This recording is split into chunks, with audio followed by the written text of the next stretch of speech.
Welcome to The Shift Show with Adriana Bucci. Join me every week to learn all about narcissistic abuse recovery, healing from physical and emotional pain after the abuse, and everything else to do with toxic people and how they affect your physical, emotional, and mental health. And no, you are not the crazy one. Thank you so much for tuning in to today's episode. Let's get right to it. Hello, and welcome to episode number 28 of The Shift Show. This episode is an interview that I had with Eddy Lindenstein. He is the host of the Mind and Fitness podcast. If you have any kind of chronic pain, mystery symptoms, TMS, tension myositis syndrome, chronic pain, the mind-body syndrome, tension myoneural syndrome, whatever you feel like calling it, you should absolutely subscribe to his podcast. It is amazing. He has like 140 episodes since it's aired, probably more by now that this podcast episode is up. And it's a lot of his story and stories of other people as well who have been through the healing journey from their physical chronic pain or their physical mystery symptoms and strange, manifestations. So he was inspired to start his podcast after his own healing journey. The pain started in 2016 for him. He had shoulder surgery, and then he ended up with sciatica, thoracic outlet syndrome, numbness, tingling, neck pain, back pain, shoulder pain, knee tendonitis, bicep tendonitis. And then he ended up finding Dr. Sarno. He found his book on Amazon after he was searching for comfort aids, like something to help him with his pain. And he came across his book, Healing Back Pain. He did not have a book cure, but he did the work and is out of pain. So I will stop rambling. Here's our interview. I hope this helps anybody who is struggling with achieving pain relief and doing the inner work, because his story is awesome. Here we go. Hi, Eddy. Thanks so much for coming on my podcast this week. Hey, thanks for having me. Of course. So why don't we start off with just you introducing yourself and giving the listeners an idea of who you are, what you do. Yeah, so I am Eddy Lindenstein, and I do a podcast on chronic pain and on TMS, and I am over in the Seattle area, so from the United States in the upper left-hand corner, if you're not sure where it is that we are, in the Pacific Northwest, and avid weightlifter and exerciser and motorcycle rider, wannabe skateboarder, that kind of stuff. Yeah, so that's awesome. Me. Awesome, cool. And tell us about when did you start getting chronic pain to begin with? Difficult to say. I sort of always set the benchmark as when did it get to a point where I couldn't ignore it anymore? Mm-hmm. And that was probably late 2016, actually right around this time in 2016. Oh, wow. The TMSer in me would have remembered exactly what the date was, but thankfully I don't. So true. Yeah. So it was interesting. I had a shoulder rebuild in the spring of 2016. Is that a surgery? Yeah, I had sustained a injury in weightlifting where I dislocated my shoulder and tore my labrum and tore my rotator cuff, and I broke the top part of my arm, and I ended up having surgery. And the prediction for when I would be able to make a return to my sport was, they said somewhere probably in the 10 to 12 months range before we would be able to clear you based on the damage that's in there. Wow. So I rehabbed like a Terminator, and I got the medical clearance at 4 months and 29 days. Amazing. Yeah, it was pretty amazing. The challenge though was that so I'd go in, especially in the final couple of months, and I would have these checkup appointments where they would check my range of motion and how far can I get before I have pain with certain things that I wanted to do. And my range was great, but as the last couple of weeks were coming along, I started getting different symptoms in different parts of my body. So I started having a lot of knee problems, things that and it's weird because I would get tendonitis pretty severely that I'd have to go on prescription meds, 2-3 times a year probably. Wow. And I just kind of always felt that it was because of the sport I was training for. Mm-hmm. But at that time, obviously, because I was still in shoulder recovery, I wasn't competing in the sport that I had done. So I suddenly had this mystery knee issue that I didn't really know what the scoop was, and I went and saw my normal doctor, and he gave me some prescription anti-inflammatories, and a couple weeks went by, and then it was fine. And then that cleared up, and then I started getting sciatica, and I never had like a nerve injury into my legs before. Mm-hmm. So that one was pretty scary. And I remember we have season tickets for the University of Washington Huskies football team. Mm-hmm. And it had developed a couple days before we were to go to a game. And when you go to a game, you park, I don't know, mile and a half away. And that walk was like felt like the longest walk ever, because my right leg was just, it was pins and needles, and it was dragging, and it was all this kind of stuff. And so that one really, really freaked me out. So I just started YouTubing videos on remedies I could do, and there were some really good stretches, and I did those stretches, and it went away in a couple days, which was cool. But then I started getting really intense back and neck spasms, and then I got the clearance for to resume all activity. And I told the doctor about all my recent stuff, and he said it could be a referred pain. We don't really know what it is, and you'll probably be fine, and kind of left it at that. But that was sort of the beginning of when it got super bad. Was when the back and the neck spasm started. Wow. So it was just like a random injury that had nothing to do with your initial injury. And it wasn't even an injury, because it was just something that was like literally like, I was doing a workout and it began a few hours after the workout, but I would work out 5 times a week. So like, most days of the week I was doing a workout, like it was workout day. And no real explanation. The thing that I was doing was something I had done a ton of times. It wasn't anything that was new. But I attributed to that for a long time, and just sort of felt like I don't know what I did, but for some reason my body's completely just locked in. It just felt like a boa constrictor was around my torso, and I couldn't get it to release. So wow. And how long did that last for? That went on until I found Sarno's book, which was 10 months later. Awesome. So how did you stumble upon Sarno's book?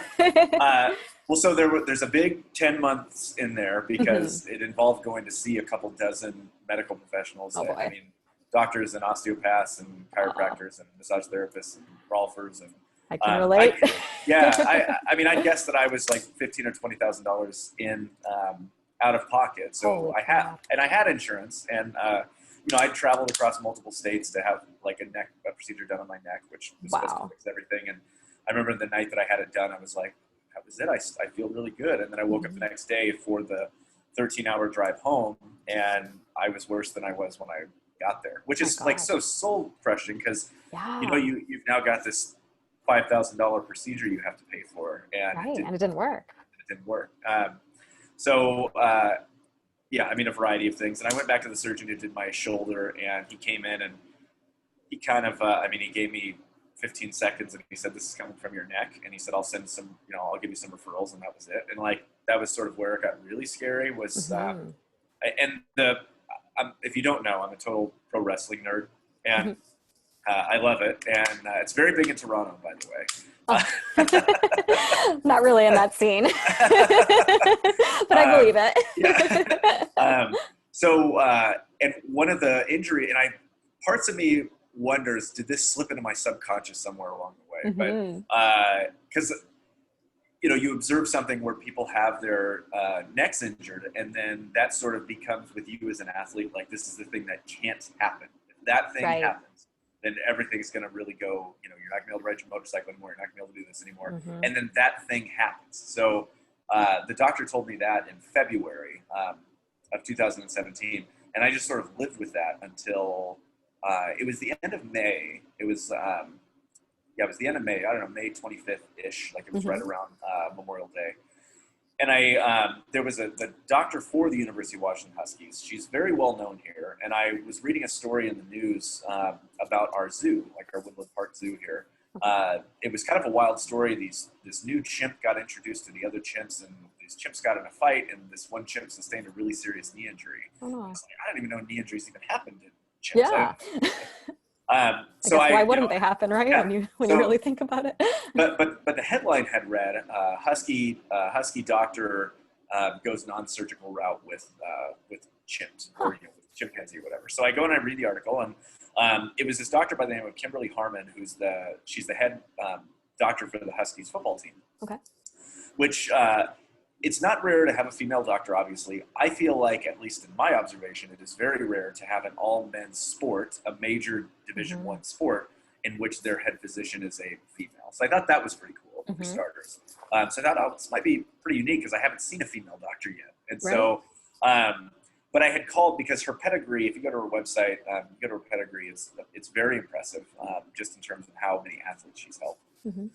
And I had made an appointment. They said that she was booked 2 or 3 months out. And so I just put myself on, I got myself in. And then I got a call a day or two later and said, we said 2 cancellations. Could you make it in today? Amazing. And absolutely. So I drove down there and I saw her and she walks in the room and I'm only 5'6", by the way. I know you're small as well. So we have 5'1". Short people unite. Yay. But she walks in the room and she, I don't know, maybe 5'10", 5'11". So which is a pretty tall, comes in with the lab coat and all this stuff and asked me to describe my symptoms. First of all, they had me bring in all my imaging and I had MRI. I had MRI, I had an X-ray, I had EMG studies, I had ultrasound studies. So I had a lot of stuff that I brought with me. And she's evaluating all this stuff, kind of takes off, goes in the other room, takes radiology. She's looking at all these things and comes back and does these different strength tests. And she does, I don't know if you've seen like the movie All the Rage, but there's clips of Sarno that's doing reflex tests. And so she's doing a lot of that kind of stuff. And of course I had no idea who Sarno was at this point in time. And so I just figured it was just another examination. Checks my shoulder strength and what's my range of motion like and all this kind of stuff. And she had said, there's a lot of tone in this musculature. And I didn't know what she had meant by that because I felt like I had some atrophy going on. Right. And so she just asked me really, really bluntly, tell me what your stress levels are like. Tell me what your life is like. And we got into this whole conversation and I didn't really understand why she had been asked, why she was asking those questions. Doctors rarely ask that. Right. In fact, in my experience, never had asked that. Exactly. And so, I'm telling her about it and I didn't see myself as a stressed out person. And I still really don't for the most part. But I had explained all the different stuff, which at the time, when this was going on, we had just found out that we were going to have our second baby. And, at the time we had a 3-year-old, almost a 3-year-old. So they've got opinions of their own. And our dog was in very poor health at the time. And I had a sales job and I had just come off a really kind of amazing run of so many consecutive years of being such a high performer in my company. And I had slumped during my shoulder surgery because dedicating all this time to rehab and way less time to work and all that kind of stuff. And I had taken 2 weeks off to recover from it. And in sales, it's kind of like, gosh, as much as everybody needs a vacation, if you take one, you're going to pay the consequences when you get back from that vacation for not being there when you need to. So she had said, that's a lot that's there. And she had said, I can prescribe like some muscle relaxers or something like that in terms of like being able to get better sleep. She said, but I think that sleep is a really pivotal thing. At the time I was going to bed around 11 and I was getting up around 4:30, which I thought was adequate. But 5 or 5.5 hours is not. And I'll talk about that later on in the interview. But she had handed me this prescription pad or this prescription note, and it wasn't to go and get the typical anti-inflammatory or opioid or whatever I had been, the oxy or whatever I'd been prescribed in the past. But instead it was the number for the sports psychologist that the team uses. And then there was also one for a chiropractor. And I said, I've seen so many of these chiropractors. They kind of all give me the same spiel, come in 2-3 times a week until the end of time. And I just wasn't, I had zero desire to go and do that whole thing again. And she said, I wouldn't recommend this guy if he was just kind of the typical put you on the maintenance plan sort of thing. Go in, see him one time. But, call the sports psychologist, and that's the route that I think you should go. And I kind of left that meeting, not really overly sure. I even saw a couple of other chiropractors and stuff in that amount of time, physical therapists or whatever. But then I was just on Amazon 3 or 4 weeks later, and I was searching for like mobility tools. Right. And a recommended purchase was Healing Back Pain, and I read the reviews for it, which really kind of blew my mind. And I bought the book on Kindle, and so I read it over the next 2 days, and it was really I certainly did not have a book here, nowhere close to that, but it was something that really sort of like shook the branches of the tree and really questioned a lot of the stuff that I believed. Yeah. And so being an athlete, one of the big challenges that you'll have is that you're so in tune with your body, which seems like a really good thing, but is a really detrimental thing in a lot of ways, because you believe that these mechanical issues, you believe that these certain weaknesses and certain little tiny muscles that nobody would ever even think about, your TFL and all this kind of other stuff, that's the root of all of these massive problems that you're having across the body. You never think about like a systemic problem, which really is what, and I don't hear it talked about enough, but that's really what TMS is it's a radical systemic problem that riddles the entire body of a variety of issues. So it definitely took several months, but that's where I had found Sarno. It was on an Amazon suggestion. Amazing. And the thing that got my wheels turning was the doctor who had said, which just asked me that simple question, tell me what your stress level is like. Right. Yeah. Cool. That's so awesome. You actually stumbled upon Sarno's book by looking for mobility aids on Amazon. Ironic, That is so ironic, because I remember like the amount of times I searched for, mobility aids or like comfort products or like, the Theracane, all that kind of fun stuff. I never came across anything from Sarno, but I probably would have ignored it anyways. Yep. So that's so cool that like it actually caught your eye and you found the book that way. So that's amazing. Yeah. So yeah, that was how I found it. And ironic that you list the mobility items in the Theracane. So the Theracane is the only thing that I actually still have. I never use it, but it's all the other mobility stuff that I bought just takes up a lot of space. And the Theracane, I can just, I don't know if you can, I'm pointing at it right now. It's right about there. I have a squat rack behind me, and the Theracane is easy to hang. So it's like hanging there, it's easy to hang, and it's not taking up any space. Exactly. But I literally just a couple weeks ago, I cleaned out the garage and I threw away. I'm dumping the bin in the garbage, and I'm just counting like that was $375. That was $250, and it was it was probably $1,200 in mobility stuff that I just tossed. And my wife was like, "Yeah, you can give it away or resell it," and I'm like, "No, like this. It's kind of therapeutic almost to just sort of toss that stuff to the wayside and just say that's it." Totally. It's so funny that you mentioned that, because I was thinking when I packed all of my mobility aids, comfort aids, whatever you want to call them, up in a bag, and I was like, should I donate these? But then I was thinking, like, I don't believe in this. Yep. So why would you? Right. So why would I, right? Like, this is actually all garbage. So it's funny, but they're still in a bag. I'm still trying to figure out what to do with it, because it's such a shame, like all the money that we spend on this kind of crap, but then to pass that on to somebody knowing that it's all garbage and it doesn't actually work. It's like, yeah. So once you found the book, how long did it take you to like figure out what to do? Like, what did you end up doing to deal with your pain in a TMS kind of way instead of the conventional? It was pretty quick. The issue with healing back pain in the book is that there's not any directives in it. It just sort of says, here's this thing, here's what we know that it causes, here's the different issues you may have. But there's not like there's not like a how-to or what to do after that. So I actually did. It actually ironically ended up being very similar to not very similar, but somewhat similar to something that Sarno talks about in the Mind Body Prescription, which is to make the very distinctive lists of personality. I think it's like personality traits, and daily stressors and childhood stuff.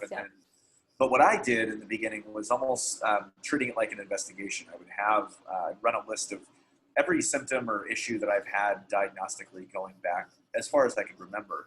And then on the right side of the page, I would just write what was going on in life at the time. I was trying to build a case. I was trying to rule out that stress incidents or incidents in life could be the catalyst for this kind of stuff. And I mean, like a 100 one-for-one correlation, there was always something that was very specific that I could remember. And so that was kind of all that I needed to really blast off into like 90 to 95% belief land.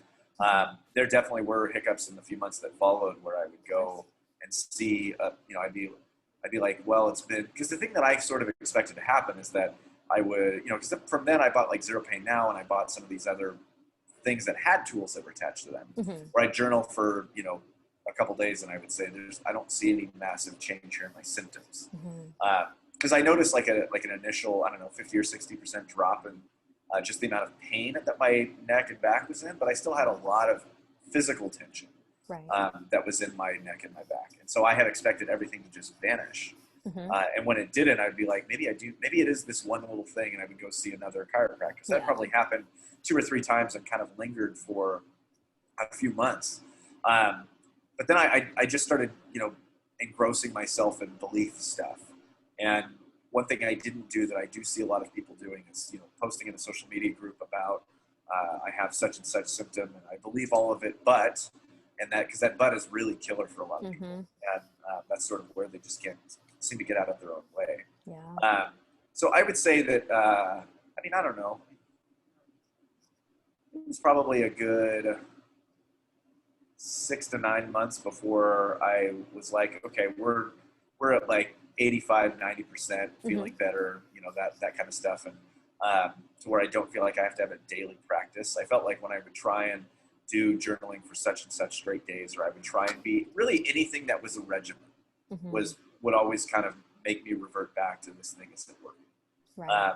But when I sort of just kind of more integrated a lot of the ideas that Dr. Hanscom and Dr. Schubiner and a lot of these guys would put out, that's definitely more when I was like, okay, this is the thing, and it is a lifelong thing. But instead of having acne or some of these other issues that other people have, that is not necessarily pain, but it's an irritation, or an allergy or an asthma or something like that, where you don't think, you stand up and your back goes out, is completely different from waking up in the morning and you have a bunch of pimples across your face or something. Or you can't stop sneezing, or you get colds a lot. Those are inconveniences and they suck, but they're not, they're not the back going out. So it's just different for certain people. I happen to have a lot of the pain. So that was sort of why it's sitting there punching me in the face every single day. But just knowing that it's just a daily thing that needs to be managed and attuned to. At one point in time, I had a full belief that it's possible to be 100% symptom free for the rest of your life and that stuff will never pop up. But I just don't think that that's realistic anymore. But with that being said, I'm never in pain. If I'm in pain, it's for 20 minutes or 10 minutes or whatever. And I kind of know the things that I need to do to get rid of it or mitigate it. And that's it. That's where we are. And it's become more of an is what it is kind of thing, as opposed to this big, massive mountain that needs to be tackled. Right. Yeah. No, I love how you explain it that way, because a lot of the times when we have that chronic pain, especially when we have flare-ups after we've reached a pain-free, that point of you go from the 85% that lingers to 100% pain-free. And then all of a sudden, 3 weeks later, there's a flare-up. And it's so easy to go back into that mindset of making it into this whole big thing and thinking, okay, did I injure myself again or whatever? When, you just realize actually, no, it is mind body connected, what's going on in my life. And, you can actually work through it. So yeah, that's awesome. Yeah. And so once you were out of pain, I guess that is what would have inspired you to start your podcast. I actually started doing the podcast well before I was totally out. Oh, wow. Because like I said, I had a good chunk of, hey, this thing works, or hey, this thing is the way, very early on. The night that I read Sarno's book, I knew that in all likelihood, this is probably the solution. Yeah. And actually, when I started to kind of take an inventory of life and realizing that there's just certain things in my life that I just need to change or address. And my job was one of them that I just needed to address. So pretty much, if you ask my wife, she would say certainly on a whim. So let's just say it was on a whim. That I just sort of come to her one night and said, I need to quit my job. I need to quit it tomorrow. And I was making really amazing money, well into the 6 figures, and left without another job. And the whole plan was that I've always been really into fitness, and the plan was that I was going to become not a mobile fitness trainer, like a remote fitness trainer. And I got some clients because I have a story of losing 100 pounds at one point in my life, and so I've got that, and so I attained some clients, but nowhere near what it would need to be a sustainable type of a thing. And I had spent a ton of money on marketing, hiring a marketing consultant, which turned out to be nothing, provided nothing for me. other than just a big bill. And, Yep. and that was kind of it. So I thought, what other way can I market that's, not cost free, but very limited cost? Mm-hmm. And I've got a background in broadcasting and radio. So I started doing the original name of it was the Eddy Knows Fitness Podcast. Awesome. And the first couple of guests, it was largely, the CrossFit world and talking about fitness regimens and all that kind of stuff. Mm-hmm. And then I had a Marine on, or an ex-Marine that was on that I know. And we were talking about him being in the Middle East and him being in Iraq in battle and him losing friends in battle. And he started talking about waking up in the middle of the night a lot in his 20s and in his 30s, having really intense migraines. And I had asked him, where do you think that what do you think is coming from? Like, where is that stemming from? And I sort of expected him to kind of give I don't know, I eat too much gluten, or I eat too much dairy, or whatever those things that people say is. And he started crying, like really crying. Wow. And saying that it seems to happen when he thinks about losing friends in battle. Wow. And I thought, like, this is such an amazing moment in the podcast, and sort of a relatively big shift. Yeah. And then a week or 2 weeks later, I had Nicole Sachs on, and that did so well. And I really learned a lot from her and really admire her a lot. And as time went on, and even though it was called Eddy Knows Fitness, it now was like 1% fitness and like 99% mind stuff was what it became.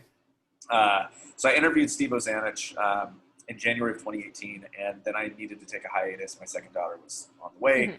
She was born in January of 2018. And I took a 4-month hiatus from the podcast. So I did 14 episodes, and then essentially season 1 was over. But in that time, I rebranded it. I paid someone to make me a logo, and I changed it to the Mind and Fitness Podcast, which is what it's known as today. So it's aired a new episode every Wednesday since mid-May of 2018, which is a lot of. So I think it's at 100, and by the time people hear this, probably be at 125 consecutive Wednesdays, which is a feat, right? Yeah. It's impressive, especially when it doesn't pay the bills. But it is a lot of fun, and it is a labor of love. And I have interviewed, the best in the field, the Howard Schubiners, the David Clarks, the Dr. Schechters, the Christy Weepies, and then just dozens and dozens and dozens of these amazing recovery stories from people in every corner of the world, from Australia to New Zealand to all over Europe to France. It's been amazing. And I get these emails from people that tell me these really incredible stories of these massive ailments, and some are ones that traditionally we may not associate with TMS, like cancer stories, and then kind of the other typical back pain, neck pain, foot pain, whatever types of issues. So that's sort of where we're at now, and the podcast is humming along, and get someone. It's tough to the measuring stick that does whatever the name of the company or the discipline is that actually evaluates how many listeners are giving to podcasts. It keeps changing. The most recent change was they had, which is the right thing to do, by the way. They had said that now they're only counting when you open your podcast app and you hit play. That counts as a listen or listener. It used to be that every time that you listen to a podcast from the same device, like if you're listening to this right now and you really love this interview we're doing, and you listen to it twice, you would have been counted as 2 listens or 2 listeners. But it's recently been changed to per device. It's one listen.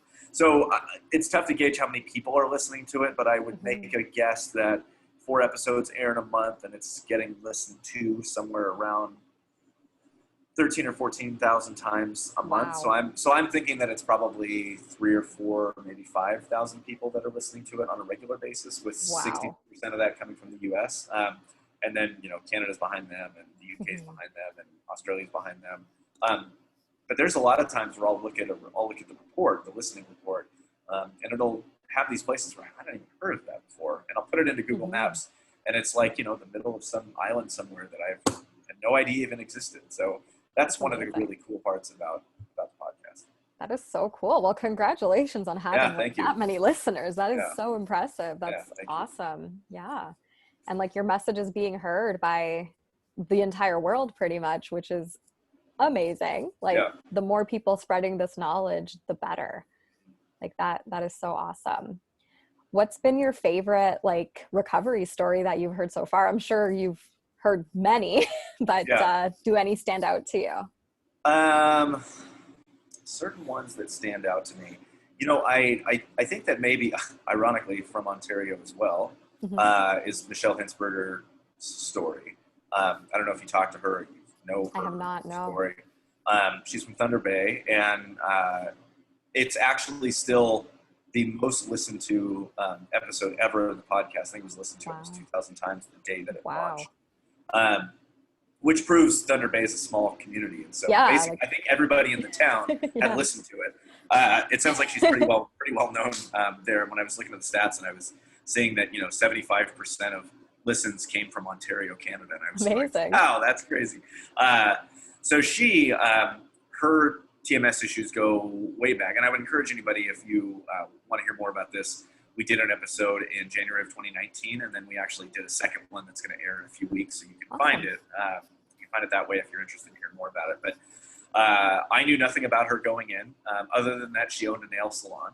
That was pretty much all that I knew.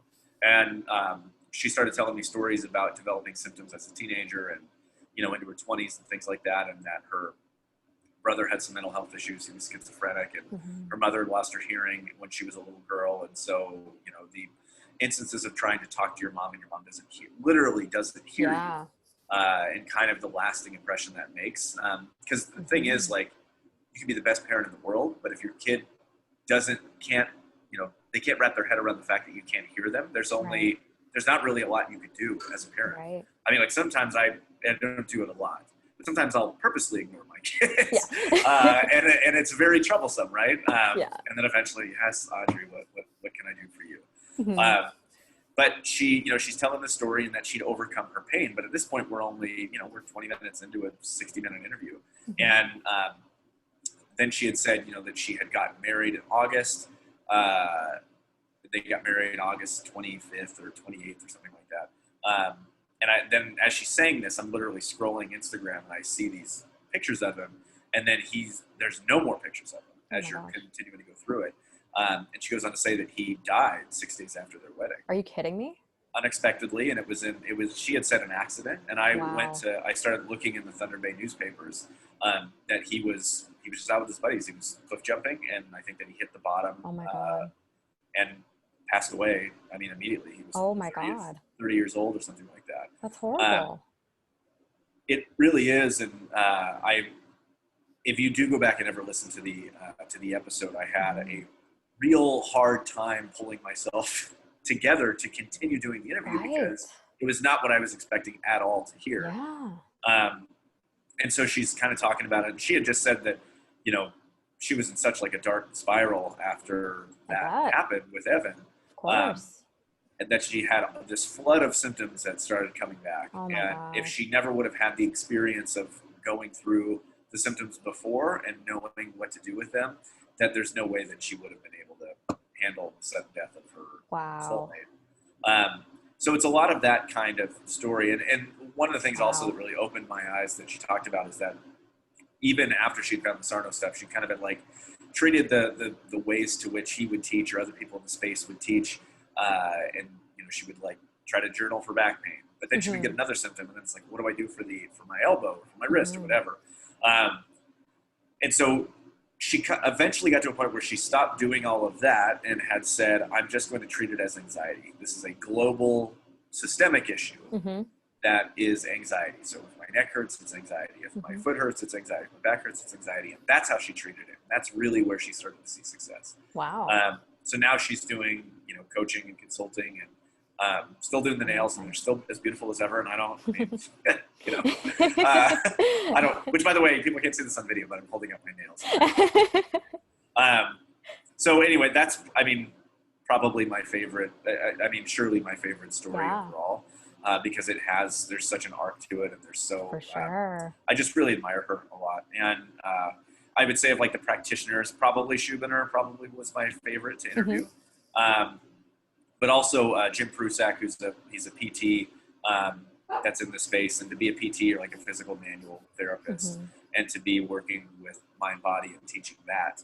It's to study something for so long. I talked to Caitlin Michaels about this, to spend all this money and spend all this time getting educated in something, and then sort of getting to the end of that and then realizing that that could have been a really big waste. Because I'm now $80,000 in debt, and the thing that I learned, I don't think it actually works. So kudos to him. There's a ton of them. I mean, as I'm saying this, there's different ones that are coming out, but it's cool. I try and record like 3 to 6 episodes out from airing. So like sometimes I'll do the interview in May and it doesn't air until July or August. And like the one that aired last week with Charlie Barrel, I sort of left when we had the interview. I kind of left it. Usually I'm like in a hurry. We end an interview and then I'm jumping back to work and I'm working on my work stuff, and I don't listen to it until it airs. Right. And that might be 2 months later. So I went back and I listened to that one that aired last week, and I was like, damn, that was a lot better than I remember it being. Not to toot my own horn, but when you do this 140 times, you just, you get a cadence to it, and you almost forget that how these stories are so crazy. Right. Yeah, that's so true. Well, that's so awesome that you had so many amazing people on your podcast and continue to. Like, that is so amazing. And these are people like with big names in the TMS community. So it's like when you have actual doctors talking about it, it proves that point even more, that the mind-body connection is a real thing. Yes, definitely, for sure. Yeah. So what, like when you're dealing with flare-ups and stuff now, like what is your number one go-to to like try and deal with that pain when it comes? So, like I'd said earlier, that when I would have a pain issue or something that was coming up, in the beginning, I had felt like, gosh, if I just go journal, then I'll feel, I'll feel better right when it's done. And then it wouldn't happen. And I would be like, fuck, like, why doesn't this work? I don't know if we can say this, but I was just thinking about that. And it's funny because I just got a text from our babysitter who just said F-U-C-K. No, you can swear as much as you want here. I swear on my solo podcast episodes all the time. So, but the thing that has evolved, and probably the thing that I think most people need to remember, so that they don't fall into the trap of like, oh, this thing doesn't work, and so I need to go see a chiropractor or whatever, is that A, I believe that it's cumulative. B, I believe that it needs to be it's a calming down of the nervous system. So there's a lot of when you expand it to that, there's a lot of tools that you can use at your disposal. But the number one that I always will come to, if I wake up or throughout the day I start to have an ache of some kind, I always ask myself, how much sleep have I gotten in the last couple of days? And just knowing that Dr. Hanscom, there's so much in his books about the pivotal role of sleep in this stuff, that, I mean, he's had hundreds of patients that have come to him for back surgery, and he puts them on his plan. And there's a variety of things in his plan, one of which is that you can't talk about your pain at all for 6 weeks. He requires that you bring your family or the people that live with you in, because they also cannot talk about your pain for 6 weeks. Not even hey, how's your back feeling today? It's literally, it is a cold turkey, and he won't work with you unless you agree to that. You need to do expressive writing once a day, which it's journaling. It's a fancy word for journaling. And then you need to be getting 7 or more hours of sleep per night, which doesn't sound hard, but how many people do you think you know if you pick 10 random people, how many are sleeping 7 hours a night? So nobody. So at this point in time, right, exactly. So people can sleep that long? Right, yeah. Weird. So granted, I don't get to binge watch any TV anymore. I hardly get to watch any TV anymore. But I make sure that I am at least brushing my teeth and walking towards the bed 9 hours before the alarm will go off. I'm accounting for an hour of probably awake time throughout the night. I wake up, go pee, lay down in bed, think about the next day, whatever, and that usually takes about an hour. But for the most part, I'm getting 7.5 of like actual restful sleep every night. But the last couple of days, as an example, so 2 days ago, weekends I just sleep like total shit. And I think it's because I try and stay up a little bit later, and then the kids are up at the same damn time anyway. So a couple days ago, it was 6 hours and 20 minutes. And then 2 nights ago, it was 5 hours and 25 minutes. And so yesterday afternoon, I'm just like, oh, God, I just feel miserable. But once I start taking an inventory, I'm like, you got this new puppy. You wanted to go on a date night. The date night was great, but it was, you're very limited on time. Mm-hmm. You've got your boss requiring all these extra things you need to do. You didn't get any freaking sleep. You're feeling like you're not doing as well in the weight room as you should be doing right now. All that kind of stuff, and it's kind of like it's like the exhale when you do all that. Mm-hmm. And so now you can chill out. And I went to bed extra early last night. Woke up today. I felt totally refreshed. I feel great again, which is good. So for me, the number one is probably sleep. Mm-hmm. Number two is, really it's just kind of like a personal life inventory. Mm-hmm. And those are kind of the things that I do. If I feel like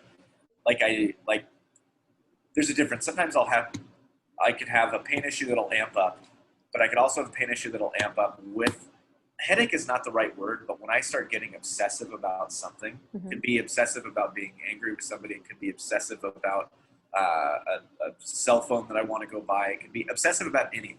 Mm-hmm. It doesn't matter what it is. If I notice myself looking at or thinking about things I have to go buy or different, mm-hmm. it could be anything. That's when I know that I probably should just journal, throw up on a piece of paper for 15 mm-hmm. or 20 minutes. And then, Hanscom has talked to me and we've done podcasts together about separation of brain to paper. Mm-hmm. And that literally you're defragmenting this stuff that is in your head. And when I do that, I notice that I don't have those obsessive thoughts anymore. And it just mm-hmm. goes away. And I wish that I had a better explanation than that. That's a great explanation. but that's just sort of how it works. That's kind of the maintenance plan for me. Yeah. And also, just being able to kind of feel liberty about telling the truth, not just to other people, but telling the truth to myself. Mm-hmm. I think certain things are bullshit, or being able to call people out on their bullshit, or right. Whatever those kind of things are, which you don't need to do. It's not a prerequisite, but to me, it is awfully helpful if you can be radically candid in your thoughts. Yeah. Because so much of this is not having the ability to be randomly candid.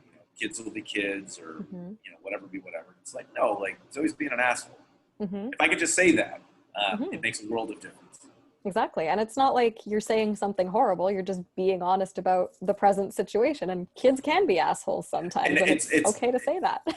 One thing that's funny is my 6-year-old has picked up. I don't have to yell or scream. I can just be short right. in how I talk to her. And we'll be sitting in the car and she'll go, Dad? I'll go, yes. She'll go, are you mad? She knows, right? She can pick up on it. Yeah, she can pick up on it. But that's one thing that her and I have worked on, is having the ability to ask those questions, to right. say those things. Because the alternative is that she knows, or maybe just thinks that I'm mad about something and is thinking about it. Thinking right. about the fact that I'm mad, but not asking me, mm-hmm. which is repression. Right. Which is what we don't want. So right. just feeling at liberty to be able to say and ask the perceived tough questions is really important. Yeah. And that's so amazing. You're setting your kids up to not have chronic pain by allowing them to express their emotions at such a young age. Yeah. Hopefully, but I can, in all the rage, Michael Glinski had said, I don't know if we can prevent it in our kids, but we can give them the keys to the gym. Exactly. Which is really what a lot of that thought is. Exactly. Yeah, totally. It's, as long as they know from a young age that emotions are okay, if they end up at a point in their lives where they end up with some kind of chronic pain from some sort of repression that they didn't know was happening, at least they have that awareness that, this is an emotional thing and it's okay to express those emotions, and that will make the pain go away, rather than, spending $20,000-$30,000 on comfort aids, chiropractors, all that kind of fun stuff that we've both done, and so many other people in the TMS community. Yeah, for sure.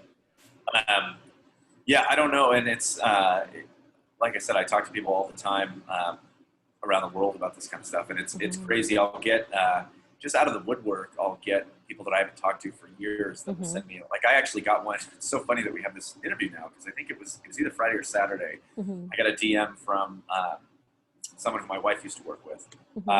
We're friends on social media, but I saw her at a couple of my wife's parties or something.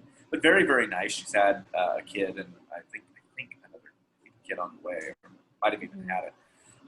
But she messaged me saying, "Hey, I've seen you talk about some of this kind of stuff. I'm having terrible," and then goes into all this jaw pain. And I was thinking about you. Oh, wow. She's like the queen of jaw pain. Yep. It's a great title, the queen of jaw pain. So I sent her the interview that you and I did on my podcast. And a lot of times, like, people that come out of the woodwork like that I haven't talked to in a long time, they'll ask me for advice or help or point them in the right direction. But that's all that I'll ever hear again. And then they're still complaining about the same thing. They didn't, nothing was resolved because they don't want to go forth and actually do anything with it. Right. But I got a message from her 2 hours later that said, okay, I just finished that interview, which is awesome. Amazing. She was that quick. And asked me where to go. And I had just said the Mind Body Prescription, because the difference in that book versus Healing Back Pain is that he has sectioned off parts of the things he's talking about. And I just went to, because on Kindle it's really handy because you can search. And so I had just searched TMJ. How many times does he say it in the book? I think it was 6 or 7 times. So I was like, this is because their doctor's recommending a $13,000 procedure to her. And I had just said, like, this stuff is all, it's really solvable, like, if you'll allow it to be. And here's a couple places to start. I used to get really, I don't know what the pronunciation is, evangelical, being an evangelist or whatever, getting really just so deep into it. What I started to notice is that when I would share these things on social media and I would get really passionate about it, spend all this time articulating this really nice, well-worded, articulate, fact-based piece. And I get 3 likes, and it's people that listen to the podcast. Right? And like, fuck, like like nobody believes it. So then I just kind of stopped, and I'm like, it's really helping with my, like, with because sometimes when that would happen, I would just sort of get creatively stifled for the podcast itself. So I'm like, do people even care? Like is it a thing? But I know that a lot of people care, and so it is kind of cool when I get those those kinds of messages. Yeah, that's amazing that she actually listened to the episode, and know, that's funny. What a coincidence that I'm literally interviewing you 2 days after that. That's so cool. And it's I definitely liked the Mind Body Prescription a lot better than Healing Back Pain out of Sarno's books, because he actually does mention TMJ in there, and that was the first time I saw something that's like not about back pain, because you don't really see people talking about jaw pain, TMJ, stuff like that in the TMS community. And then that messed me up a little bit at first when I first stumbled upon all of this, because it's like, okay, so it's for lower back pain. I don't have that. So jaw pain is special. Jaw pain is different, but it's actually not at all. And I'm absolute proof of that. Something I think about too is that the nature of, if you were to tell somebody that had jaw pain or TMJ, and I mean, most likely if this was the first time they were hearing about it, they would say, that's bullshit. There's no way that works. And maybe you were guilty of that. Maybe you were. Oh, 100%. 100%. But if you were to go to a yoga class or anything like that, and the instructor were, they were trying to get you into like a rebound mode or basically a chill the hell out mode. Could be the very end. Sometimes in a yoga class, like a Kundalini class, they'll have you essentially do like a meditation at the end. One of the first things they will say is unclench your jaw. Yes. And like, it's right there, like unclench your jaw. But it would become so impossible to believe in the type of context that it could stick there. I think the stickiness is one of the things that causes people to not really buy in. Yes. Totally. Yeah. And like 1000%, when I first heard about the mind body connection, I was like, this is absolute fucking bullshit. Like, hell no. Yeah. So I was just like, because I came across the Curable app, so I just kind of bought the subscription without even like looking into it, without knowing about Sarno, any of that. I was just sheer desperation and sitting there dying in pain. As soon as it's like there's an emotional component, I'm like, fuck this, like, no way. So, but the desperation and the pain obviously persisted. So I was like, okay, whatever, let's see what happens. And it obviously worked. Totally. Yeah. Despite the x-ray showing that my jaw is in my ear. Right. So it's like the structure really, really doesn't matter. And it's funny, like I too was evangelical about it when I first, started getting out of pain, and I would post on my personal Facebook and my personal Instagram, and like no one gave a fuck. Yeah. Not one person in my circle gave 2 shits about the fact that I was out of pain. And like, they remembered I would post all the time about like, oh, here I am at fucking physio, spending my summer here, and like just all this kind of stuff. And it's like, does it not register with anyone that like, this is a freaking miracle? Like, holy shit. And what's interesting about that is when I've gone back and looked at the posts that I had made, like when I was going to rehab, and I would, I'd like check in at the rehab place and I would say, it's been so much pain and all this kind of stuff. It's been going on forever. Like, there's 75 likes and 25 comments and stuff and all that kind of stuff. And I think that's a misery loves company kind of thing. Yes. People gravitate to negative stuff. That's it's not really looking for a solution. And it's frustrating because on my inner circle, like in my family, that's a lot of how they see it as well. Right. That's not a real thing. And I used to think my wife really hated me talking about it, but it's funny because she comes to me with, I'm just speaking hypothetically, but say her best friend has this issue, or a colleague of hers has this issue. And all I really need are a couple pieces of their personality, and I can pretty well feel like I can make a I'm not a doctor and stuff, but but a TMS diagnosis. Yeah, like if I think about the amount of hours that's not just the podcast, I mean, surely I would have at least like a master's or something. Of course. I feel like, I don't know. No, it's so true. And it's like, that's the other thing about this too. It's like people want a doctor to tell them about this. And it's like, they're not trained to even know about it. Yep. And if it's something that worked for somebody else, it's not like you're physically harming yourself. It's, you're looking at emotional stuff. And it's like, if you've tried everything else and you're seeing people, posting online about it, but you don't care to like it or whatever. And the worst thing that happens is it doesn't work. Exactly. Right? Exactly. And maybe you bring up a few memories that you didn't want to bring up, which, that's always a fear. But at the end of the day, those memories were already there. And at some point or other, they're going to come out. So you might as well incorporate that with curing your pain, essentially. Yep. And like not suffering anymore. And it's so frustrating when I see people posting about their pain and stuff like that. I used to actually comment and say, check out Curable, check out tmswiki.org, check out Eddy's podcast, Caitlin, Nicole's podcast, whatever. And like nothing, it's like crickets. So it's just like, okay, whatever. Like people are just going to have to figure it out on their own. And when they're done suffering and they remember that I've talked about this kind of stuff, then they can contact me. Yep. Come on back. Yeah.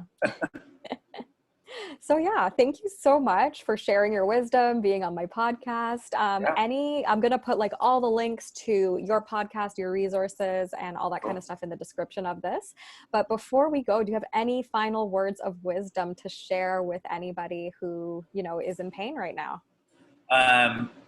Honestly, it's probably just get yourself to a point of questioning everything that you thought you knew.